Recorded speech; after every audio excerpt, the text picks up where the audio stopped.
Oh, that's great. I like hearing that.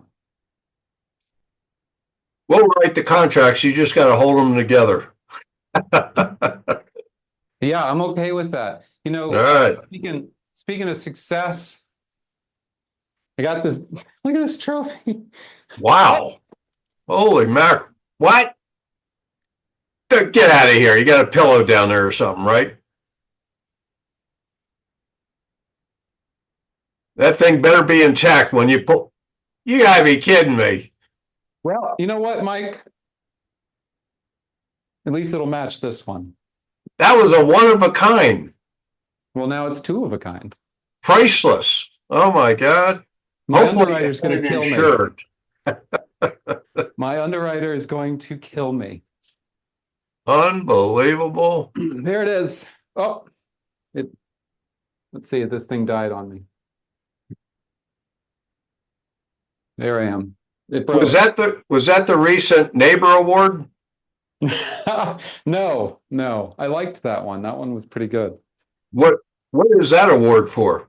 That is for the like a top producer award for underwriting. So Oh, basically okay. the number of closings and they congratulate us and whatever it is. They always give Well, us when a we get number and when we if get we get done this anything over. session, I'm gonna have to contact them and said you threw a fit, and that wasn't all you threw. You threw the trophy too. Just doing it for entertainment for everybody else. It's this is Unbelievable. Caught on live TV. I do this for you, Mike. I do There this you for you. go. Well, welcome. That's a good way to start the day. Mike, Julie is going to kill me. But at least I got it on video, which is nice. You know what? You mentioned when we started that, you guys can put the deals together. I just have to keep them from falling apart. And nothing truer has ever been said from you. That's for sure. Um, I believe that keeping deals together is a real art form. And, as an attorney, here's my transition. As an attorney, the best thing I can do, other than just kind of guiding people, is give you really good language. Got to have really good language. You got to have a really great contract. And it's got to be clear because the only time deals fall apart unnecessarily is when there's a breakdown in communication. Obviously, deals might fall apart because the buyer gets cold feet or there's some major issue with the house that wasn't disclosed, whatever it may be. But if we can avoid a breakdown in communication, we're giving ourselves the best chance. And so that's what I wanted to talk about today. I've actually spent the last couple of months putting together some language of, that we can insert into contracts. And I'm going to share that with you guys today, but we're also going to go through each scenario and kind of how I think about that. That sound okay, Mike? Sounds great. Yeah, it's really, when you think about it, keeping the deal together, it's a team effort. I mean, the Yeah. closer or title company, hopefully they do their part. The agent has to try to, minimize any surprises. It's a team effort. It's a team effort. And to that point, if you're trying to draft language, if you're trying to kind of guide your client and give them the best chance at success, feel free to call. I'm happy to help and give this language or create new language for you. And in fact, in this video, if you guys have something that you're working on and you want to see how my thought process is, and I'll give you the language at the end on kind of what I would recommend. So let me share my screen real quick. So I'm going to share, I'll send you guys this after the video so that you guys have it. But basically, this is a list of special language for specific situations. And keep this in mind. You shouldn't have to change the contract except for in very rare circumstances. My whole goal, in the simplest way I think we can stay out of realtor jail, is just use the contracts the way they have them. Try not to manipulate them. Try to find some other workaround where you can use the standard language and not use this special language or some sort of modification. And the first two are the best example I have of that. So I had someone call me recently and said, the seller the seller wants to go under contract. They want to use a standard contract, but they want a cap where, if certain inspection items are, I don't know, let's say they're under $1,000, then that's not going to be a defective item. We don't, the seller doesn't want to have to do ticky tack things, little stuff. But if it's a big item, then that would have to be addressed. And I said, okay, great, let's work through that. So there comes some problems with this. I've seen a lot of people use it before, and these were some of the languages that I gave. These are our options. But there are some really big downsides with even doing this deal. And so to my first point, I wouldn't do this. So I'm really giving I'm really giving you a reason to follow the rest of this video, but I wouldn't rewrite this language at all. I would just use an as-is contract, or as the seller, I would just tell the buyer, hey, look, if you send me the little nicky-nack stuff, I'm not going to do that stuff. But if it's big, we'll consider it. If it's something I haven't disclosed, we'll consider it. Or you just use an as-is contract, and it's like, look, we're not going to be fixing stuff, and only if the buyer finds something major will we even consider it.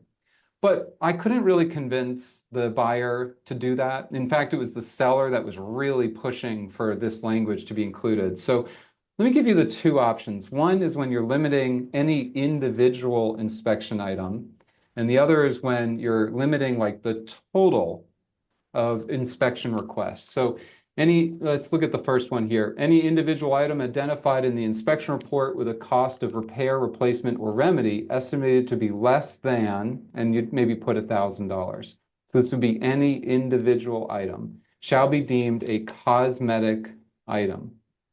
Now, Mike, as you know, if it's cosmetic, the seller is not obligated to fix it. So that's why we use that language. Cosmetic items shall not be grounds for cancellation of the contract or request for repair, credit, or price reduction by buyer unless otherwise agreed in writing by seller. This clause shall supersede any conflicting provisions regarding inspection items in the main body of the contract. I could probably simplify that a little bit, but basically saying if there's little things like a GFCI outlet that needs to be replaced, or there's some small stuff, maybe an old water heater or whatever it may be, they're going to be considered cosmetic. And the buyer, they can always ask for those things to be requested, but if the seller says no, then the buyer would not have the ability to terminate. Does that make sense, Mike? Yep, Now, the absolutely. tricky part, what would you think the pitfalls of something like that would be? So I do my inspection and I tell you, Mike, I say, Mike, there are 100 GFCI outlets, or the water heater, the air conditioning, all these things, they all need to be fixed. Are you going to take my word for the cost? I think that's the biggest challenge. How do you kind of figure out what's less than 1,000 and what's more than 1,000? Let me ask you this question, Christian. What if you have six individual items that are under 1,000, but when you add it all up, cumulative, it ends up being a number? How do you deal with that? Yeah, so you have to be very specific about which language you use. So this first one would be individual.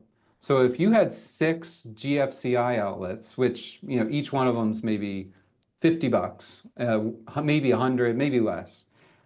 Obviously, those individual items would be much less than 1,000. They're not considered defects. But if you use this other paragraph, so this one says if the total cost to repair, replace, or remedy all defective items identified in the inspection report is less than, and in this case I put 5,000, such items shall be collectively deemed cosmetic in nature. So in that scenario, if you had 100 GFCI outlets and each one of them was $100, what's that? Is that 1,000? That's still not enough. If you had 1,000, no, that's 10,000, I think. Either way, if the total was less than that amount, it's still cosmetic, but if the total was over that amount, it would be defective. But Mike, you bring up the right point. You're thinking about this correctly. How can this be misinterpreted? How could this cause friction between the buyer and the seller, whereas we're just not on the same page anymore, and could cause a breakdown in communication? I think it gets really risky. And it's why I kind of suggest don't do it. Don't do it. Instead, I would just tell the seller or tell the buyer, we want to use an as-is contract. Go and look, see what you got. By the way, don't ticky-tack little things because I'm not going to say yes. And then you don't have to be worrying about whether, the attorney approved this language or not, or what if this or what if that. You don't have to call your broker or ask the right or wrong question in that regard. Mike, can you hear Tom mentioned that maybe the volume between our two is different. Let's see, I could probably turn mine up a little bit. Let me know if you can't hear me well, Tom, if that's changed at all.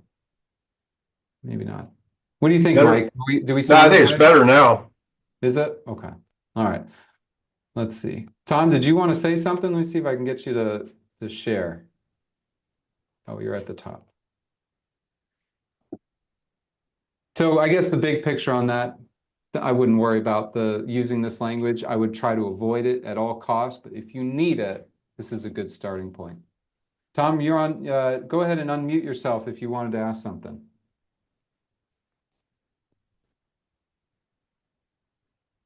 Well, maybe not. All right. How about we look at the next one? This one's a little bit more normal, and I would say is included in pretty much any amendment or addendum after inspection. So I'll set you up.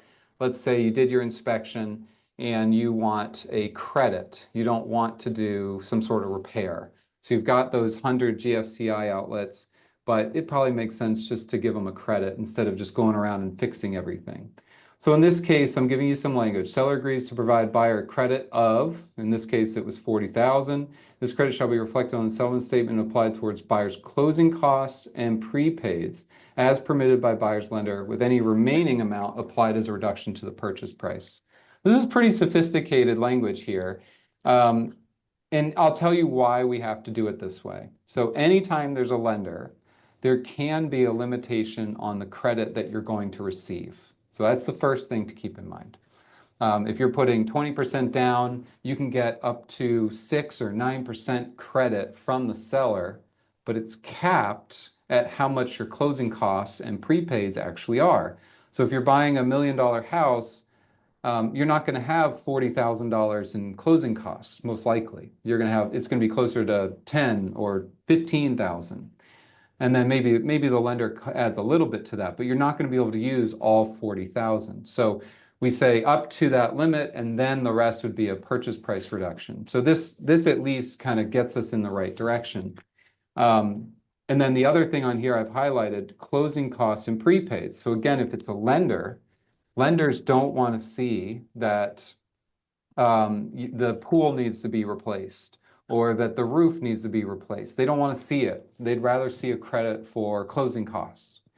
And it's kind of like this open secret that, lenders, I don't want to know, right? It's a little silly, but it's how this business has evolved.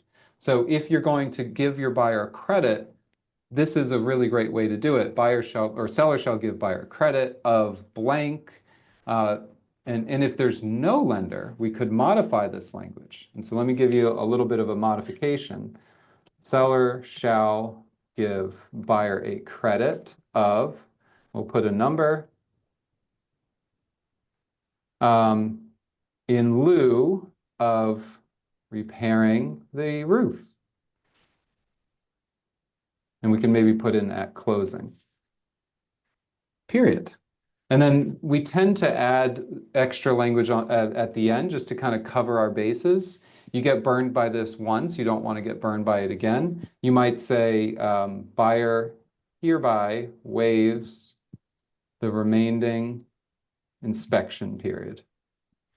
Something like that. I'm in a deal right now. It's a big transaction, and they've been going back and forth on repairs and credits and repairs and credits.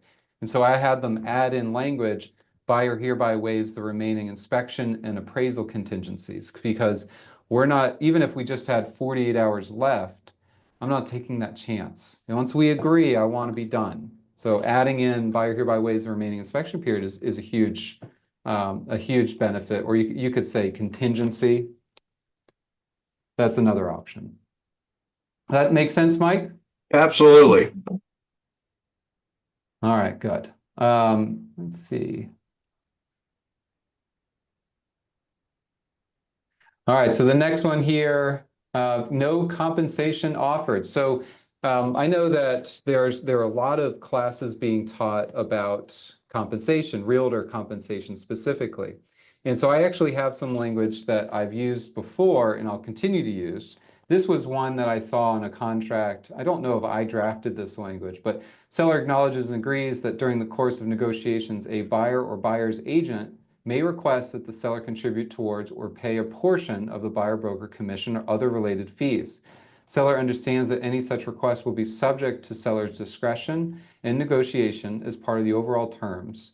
Seller further acknowledges that seller is not obligated to agree to such request, but may choose to do so if it facilitates the sale of the property. You know what this is for, Mike? What's that? This is for a listing agreement. And I've had a couple of videos. I believe you were on it with me. Maybe you weren't, but we talked about the scenario where a listing agent maybe only negotiates their compensation and then doesn't have a co-broke listed in the listing agreement. So if you chose to go that route, this language could be very helpful to you because even though you're only negotiating the listing side, you want your seller to understand that there might be additional cost if we have to contribute towards the buyer broker. And I think this was really well done. It kind of covers the statement that we want the seller to understand, that they may be asked to contribute to a buyer's broker. Does that make sense, Mike? Yeah, I think what it's really saying, it's kind of a tip off to the that the seller is negotiable on that point if the right offer comes along. Yes, absolutely. Absolutely. And to that same point, this is language. I just pasted it in here. I didn't have it before, but I kept it elsewhere. This is what I would recommend if you're doing that. Let's say you're only negotiating your listing compensation, but you want to modify what you're charging if you end up doing both sides. You can use this. So these sections here are relating to the NABOR listing agreement. So if you're using a FAR-BAR listing agreement, reach out to me and I'll give you the different section numbers. But it basically says if the specific agent of certain brokerage is the transaction broker for both the buyer and the seller, compensation shall be amended as follows. Total compensation shall be blank, and compensation of the buyer's broker shall be zero. Now, the reason I do that, and the reason why I even had this language, is maybe you want to increase the total compensation in the event you're both sides. Or maybe you want to decrease it. So, hypothetically, let's say you're charging $10,000 just for the listing agent. But if you end up doing both sides, you want to charge $12,000. So you would change this to say 12,000 total compensation, and then you would keep the buyer broker compensation at zero. Or if you had it at 6,000 and 6,000, but you ended up doing both deals and you want to go back down to 10,000, you could do it this way. And it allows you put it right in your listing agreement. It allows you to kind of modulate and modify it, because one of the things that a listing agent wants to be able to do is they want to be able to tell the buyer that, hey, there's no charge to you. No charge to you. My compensation will be paid by the seller. If you have this language in here, that statement rings true because there's no co-broke on the buyer side. It's all payable to the listing side, the seller side. Have you seen this language used before, Mike? Yeah, actually, I've seen it more and more. Yeah, I think it makes a lot of sense. I think it makes a lot of sense. So look, let's keep going. Confidentiality. So anytime communication does break down and you're trying to negotiate between parties a solution, they may ask for some confidentiality. And so this is really easy language that you could add in there. Parties agree that the terms and conditions of this release, as well as any related discussions and negotiations, shall remain confidential. shall not be disclosed to any third party without prior written consent of the other party. So you probably won't be using this very often, but if someone says, hey, I want my offer to stay private, this is a good basis for that. Now, you may want to reach out to me and I might modify this slightly. We reference a release in this, and it may not be a release. It may be of this agreement. So we could, instead we say of this agreement. So if you have a very famous client or someone that wants to remain anonymous, you could put this, the parties agree the terms and conditions of this agreement, as well as any discussion or negotiations, shall remain confidential.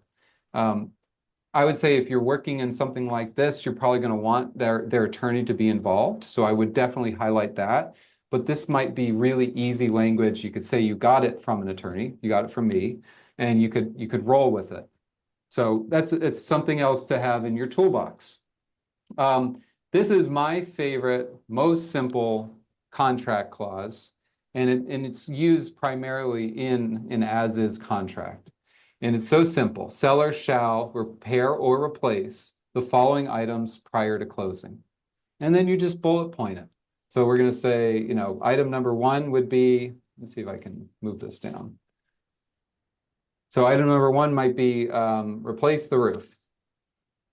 And item number two might be replace the water heater. It's 2 words. It could be repair, or you could say broken GFCI outlets, or it might be whatever it may be.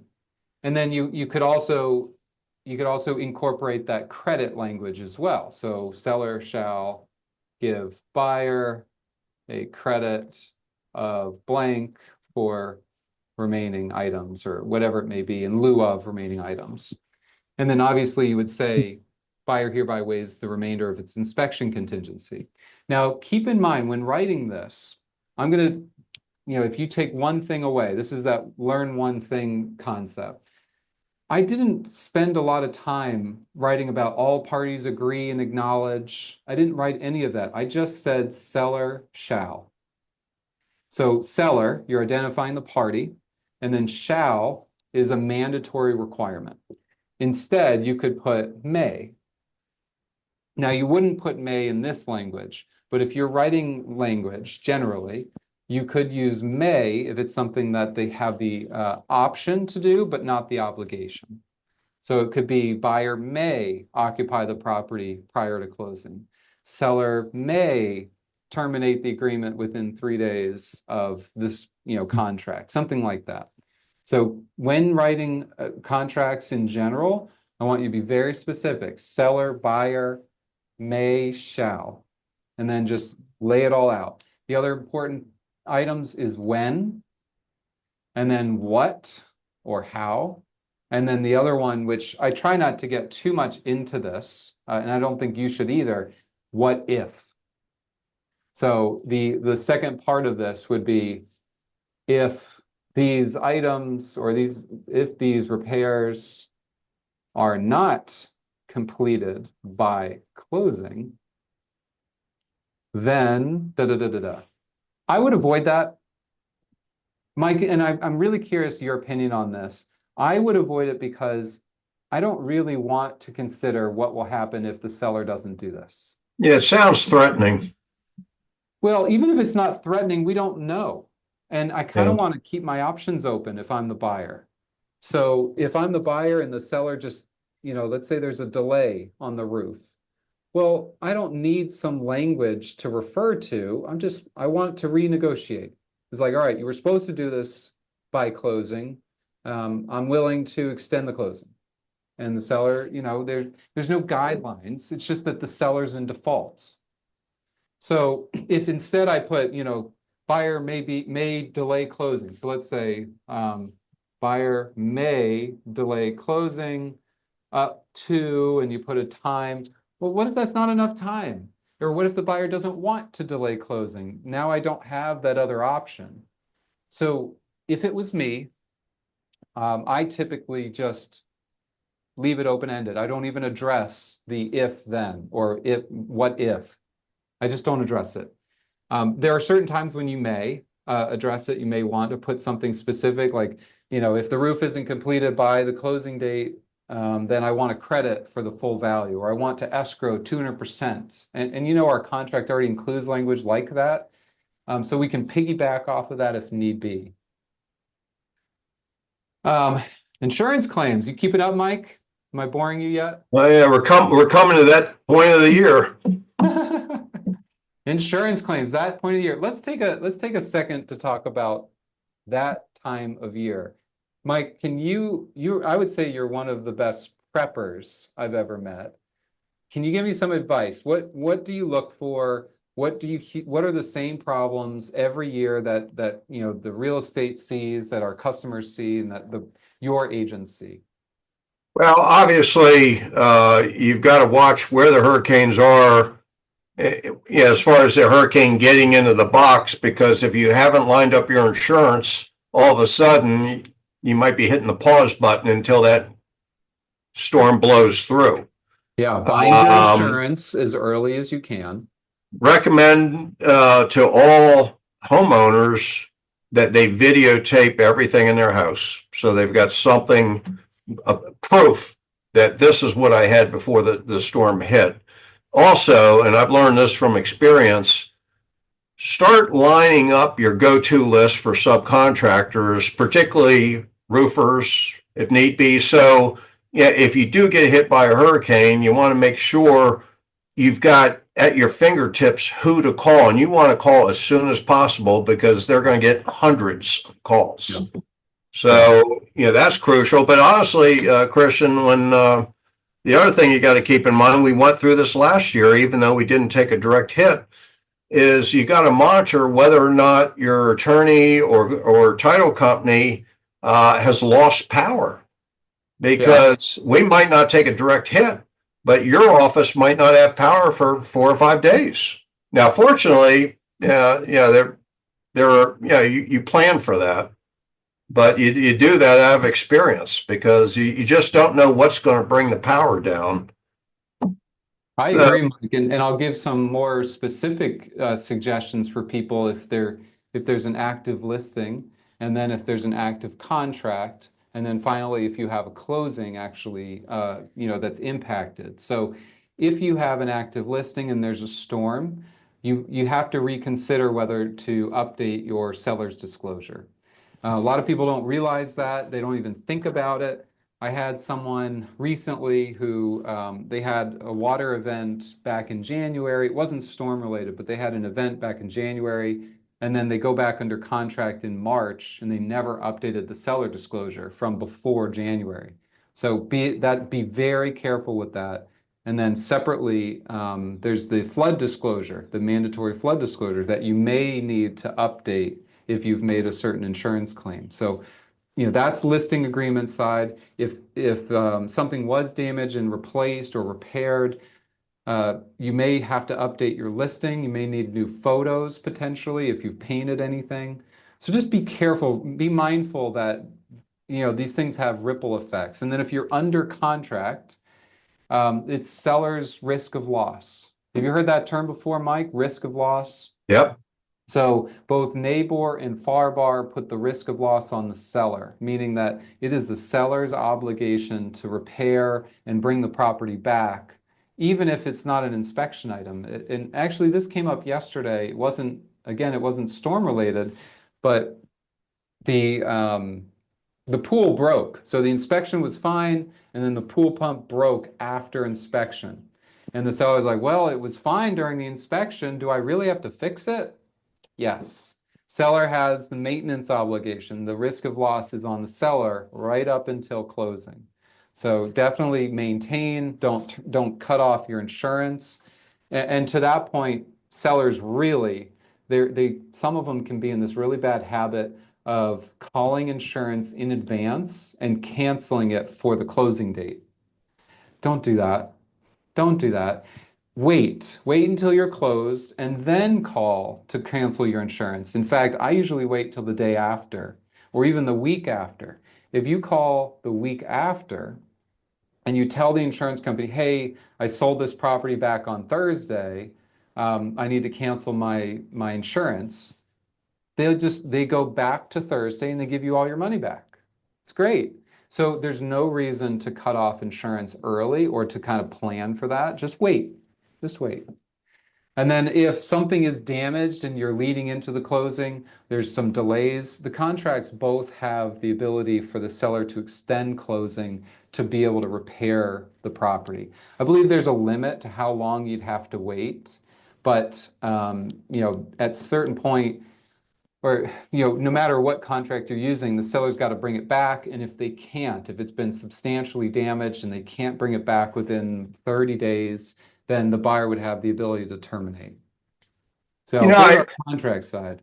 I also think it's important, Christian, the seller, particularly in this kind of market, the seller's got to keep in mind that don't argue over the little stuff. Keep the deal Yeah. together. Because Yeah. sometimes I see them argue over small dollars, and next thing you know, the buyer's on edge because of the seller's position. Keep the big picture in mind. Yeah, it's a really good point, Mike, and that goes to the breakdown in communication. I'm seeing that a lot where they started out on the same page, and then one of the parties did one thing, and the buyer or the seller in response is like, oh well, they're trying to screw me. And they're usually not. They're just being a little selfish, and that's okay. I think, Mike, if it was between you and me, you would prefer that you win, and I would prefer that I win, right? So that natural conflict, that's to be expected. You Um, you would win, but at least make me think I won, okay? oh yeah, that's who, that's the best of us can do both, right? That would be incredible. All right, so we'll keep going, see how many of these I can go through. So for insurance claims, seller had previously filed insurance claim due to Hurricane Milton. All proceeds shall be payable to seller, including any proceeds received from any source regarding these claims. This language shall survive post-closing. So this would be if, let's say the seller made a claim. They haven't been paid back yet. The claim has not been authorized, but they may have done the work. Or this is just what was negotiated. I had some properties, they were damaged. The buyer was just going to tear them down or repair them, and the seller was going to get whatever the insurance money was. But it was all on the table. Everyone knew. The seller was going to get $100,000 after closing once the insurance approved, and the buyer got a good deal. So you would use this language in your offer or in a counteroffer to basically accommodate who's getting the insurance money. And this gets a little tricky when dealing with condominiums because the condominium usually gets the insurance money. And then what are they going to do with the money? So it's tricky. And so just be careful. If this comes up, you're probably going to want to call, and I'd be more than willing to help you kind of facilitate the solution on that. But condominiums are really tricky. Single family, a little more simple. The next one, number 8, seller shall pay for all special assessments past and or due prior to closing. This would modify the standard language in our contracts currently. So right now, I think it's section 6 in NABOR contract. It basically says that if the assessment is passed after going under contract, so after the effective date, then it's a buyer assessment, no matter when it's due. And then if it was passed prior to the effective date, that would be on the seller. This would modify that. So if you knew that there was a big meeting and they were potentially going to be passing a special assessment for $5,000, you just put this language in. And you're like, look, I'll go under contract, I'll make my offer. If they pass that assessment before contract or before closing, I want the seller to pay for that assessment or give me some sort of credit so that I can pay it later. I like this language. Again, it's open communication. That's what this is.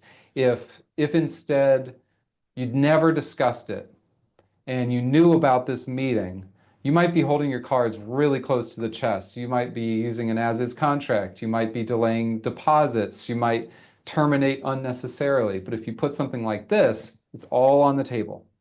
Seller understands where you're coming from. Number 9, though I prefer to use addendums, here's the language for including buyer compensation into an offer. So this goes back to the fact that in general, I like using the broker compensation forms. I just do. They're tried and true. The Legal Resources Committee have approved them. They've been verified and vetted way more than my silly language has been. But some people, some realtors really love just putting it in the contract. They just put this in other terms and conditions, and it tends to be okay. So here's some good language that I liked. The contract is contingent upon seller delivering to buyer not later than 3 days after the effective date of the contract, a copy of a binding agreement establishing the compensation to be paid to buyer's broker, agreeing to pay buyer's broker at closing a certain amount. Um, this is, you can see there's some people that say they'll just put it really simple. Seller shall pay, Sotheby's X% or Downing Fry, X dollars. They just put, that's what they'll put. That's all they put. I don't think that goes far enough. Maybe you do, maybe it's worked, but if there was some sort of conflict and the seller just said, nope, I'm not paying it, I don't know if the realtor has the ability to enforce that. Maybe the buyer does, but I don't think the realtor does. And that's why we don't like this. We would prefer using the buyer broker or the broker compensation forms. I think those are much better. And the seller signs those, or the listing broker signs those, and now they're enforceable. Now the realtor receiving compensation could enforce it legally.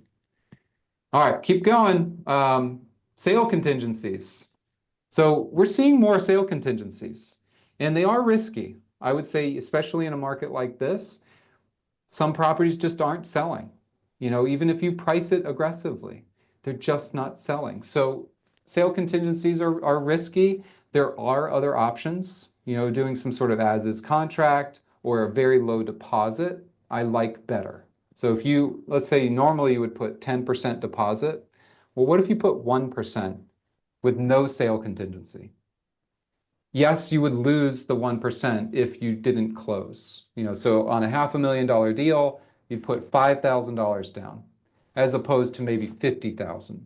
So 50,000 with a sale contingency or 5,000 without it. If the house didn't sell, the seller's only recourse would be the 5,000, but they would get that. Whereas if their house didn't sell and they had a sale contingency, yes, there was 50,000 in escrow, but the seller keeps none of it. I like the low deposit, but if you wanted to do a sale contingency, if you wanted language in here, this is some language that could help you. Permits. So I don't know if it was last week, Mike, or maybe a prior week, we talked a lot about, maybe it wasn't last week. We talked a lot about permits, and permits have continued to be a thorn in my side and your side, I know. A lot of times there's a surprise. Yeah, and surprises are brutal. So let me give you some feedback on how permits work. They are not a title issue. They're not. So they are an inspection issue. If you look at the standard NABOR and the standard FAR/BAR contracts, they are listed as those defective items. They are one of the items on there that would be listed in your buyer election or as a non-working item. They are not title issues. They're just not. So if you have one of those standard contracts, and my office, we always pull permits and we'll let you know if we found an open permit, you'd now have to add it to your contract, either in an addendum, or you'd have to give notice to the seller, or buyer election, seller response. You'd have to add it in, and you're going to add it in. There's no doubt that you're going to add that in. So why not just do it now? Do it right now. I would say put permit language in your contracts every time you make an offer. Because not only are you going to do it anyways in a standard contract, but I want you to protect yourself from missing it in an as-is contract. So in an as-is contract, you're going to have to do an amendment to add in that the seller is going to close the permit. Just put it in your offer. There are two things to that. One, makes it easier for the buyer agent because you're just going to put it in no matter what. Whether you know about permits or not, you're just going to add it.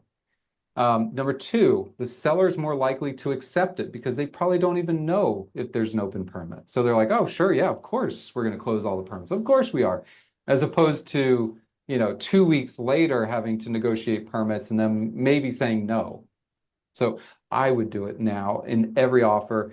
And the third point of reason why you would do it is if you don't do it, if you make a mistake, I'm going to look bad and I don't want that, and you might look bad as well. So might as well just add it in there. So here it is. Seller agrees to close, resolve, and obtain final inspection and approvals for all open, expired, or otherwise outstanding building permits affecting the property at seller's sole expense prior to closing.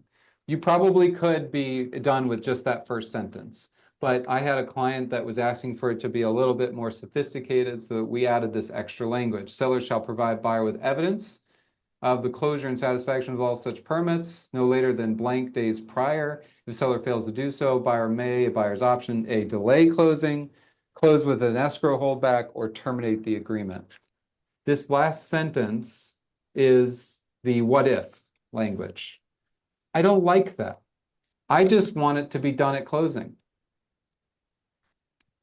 So you might like having the what if in there. Your buyer might like having the what if in there. So if you want it, there it is. And if you don't, you will deal with it, right? So if it's not closed, if the permit doesn't get closed by closing, we're going to negotiate. We're going to, maybe we extend the closing for a week. Maybe we get a credit for $5,000. Maybe we do the escrow. It's why we have these as the options, but maybe there's something else. Maybe I want my money back. So those are our options. Those are some really great special stipulations that you can use. Gives you an idea of kind of things that come up, issues that we see, how you address them, how you write this stuff. And I think you could use this in any contract for the most part. Mike, what do you think? What else am I missing? What else do I need? I have a question for you. I Okay. think I know the answer, but I'm curious. And that is if some work needs to be done, and let's say buyer and seller agree to escrow, pick a number, 10,000 until the work's done. Okay. And then at some point, the seller says, I did all the work. When do I get my money? But the buyer is hesitant on signing off on it. What happens? Does it just stay in that Yeah. escrow account? It can. So it's why your escrow agreement is so important. So when I came down here, Mike, I would say most attorneys in town, including my dad, they didn't really do a lot of escrow agreements. Maybe for the big stuff, but for these little things, 10,000, 5,000, might not be little for most people, but it's not 100,000.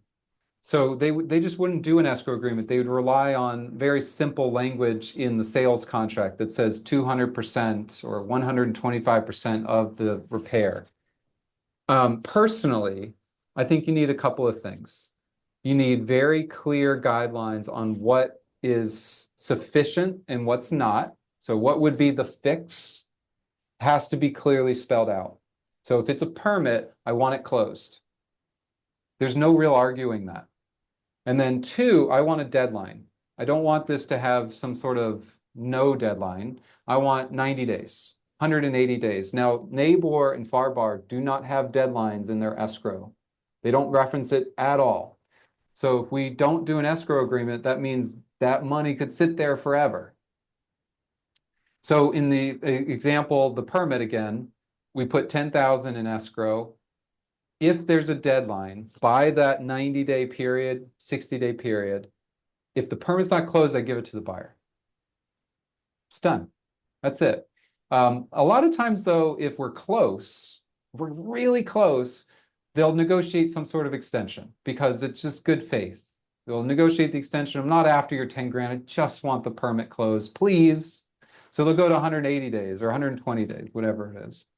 So that's what I would do. Definitely do an escrow agreement. And then the thing I would be careful about is there's one or two law firms in town that make the other party agree to release it as part of the escrow agreement. I always strike that every time. It's got to be out of there. I don't want the buyer to hold me hostage. If the permit's closed, I don't need their approval to release it. The escrow agent has the authority in our sole discretion to rely on what I'm seeing. If it looks black and white, I can release it. And that's what you need. It needs to be that simple. It needs to be that simple for me. It needs to be that simple for the clients. Because otherwise it drags forever. That's a great question, Mike. Thank you for bringing that up. Makes sense. All right. So if you guys need contracts to be modified, try not to. Look for workarounds. as is contracts, low deposits, use the addendums. Just try that first. See if there's another way before you're saying, oh, yeah, sure. And then separately, if you do need to use these, I'm going to send you this language. I'm going to email it out probably this weekend. I'll email you out with this video. And then call me if you need modifications to that. If you want my help, if you want me to talk to the client, whatever it is. Or call Mike. Call him. Yeah, he knows what he's doing. All right, guys. I wish you luck this week. Go sell some houses. Sounds Thanks. good.